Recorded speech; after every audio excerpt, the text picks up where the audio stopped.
Hello students, আজকে আমি সকাল সকাল এসে গেছি তোমাদের কিছু প্রশ্ন দেব বলে। প্রশ্নগুলো আমি বলেইছিলাম আগের দিন তোমাদের কিছু প্রশ্ন দেব, সেই প্রশ্নগুলোর উত্তর তোমরা আমাকে কমেন্ট বক্সে জানাবে। আচ্ছা দেখো, প্রশ্নগুলোর উত্তর তোমরা কিন্তু কমেন্ট বক্সে জানাবে, যেগুলো পারবে না আমি এই উত্তরগুলো দিয়ে দেবো। হ্যাঁ, কিন্তু অবশ্যই তোমরা প্রশ্নগুলো পড়ে কমেন্ট করবে।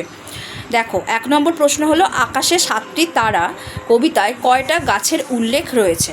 জানো কি কি গাছ আছে? আচ্ছা, 2 নম্বর, কামরাঙা লাল মেঘকে কিসের সঙ্গে তুলনা করা হয়েছে? 3 নম্বর দেখো, বটফলের রং কী? 4 নম্বর দেখো, ফড়িং কোথায় খেলা করে? ঠিক আছে। 5 নম্বর, কবি কী না ছাড়ার কথা বলেছেন? 6 নম্বর, বন্দিশালায় কী জ্বালার কথা কবি বলেছেন?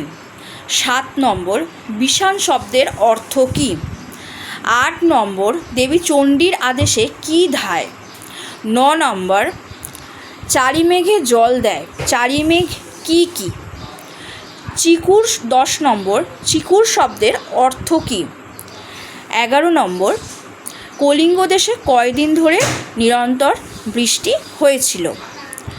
12 নম্বর, কোথায় পাল বাঁধা হয়? 13 নম্বর, প্রতিবার দাঁড়ের নিক্ষেপে কী শোনা যায়? 14 নম্বর, কী দূরে গর্জায়? কী দূরে গর্জায়? আর দেখো 15 নম্বর, কবি গ্রামে ফিরে কার গলার আওয়াজ শুনতে পেয়েছেন? বুঝতে পেরেছ? কবি গ্রামে ফিরে কার গলার আওয়াজ শুনতে পেয়েছেন। আমি এতদিনে তোমাদের 6টা কবিতা পড়িয়েছি। 6টা কবিতা থেকে আমি 15টা প্রশ্ন রেখেছি। তোমরা মন দিয়ে প্রশ্নগুলো পড়বে। কবিতাগুলো যেগুলো পড়িয়েছি তোমরা নিশ্চয়ই সেখান থেকেই আমি দিয়েছি, সেই উত্তরগুলো পড়েছো।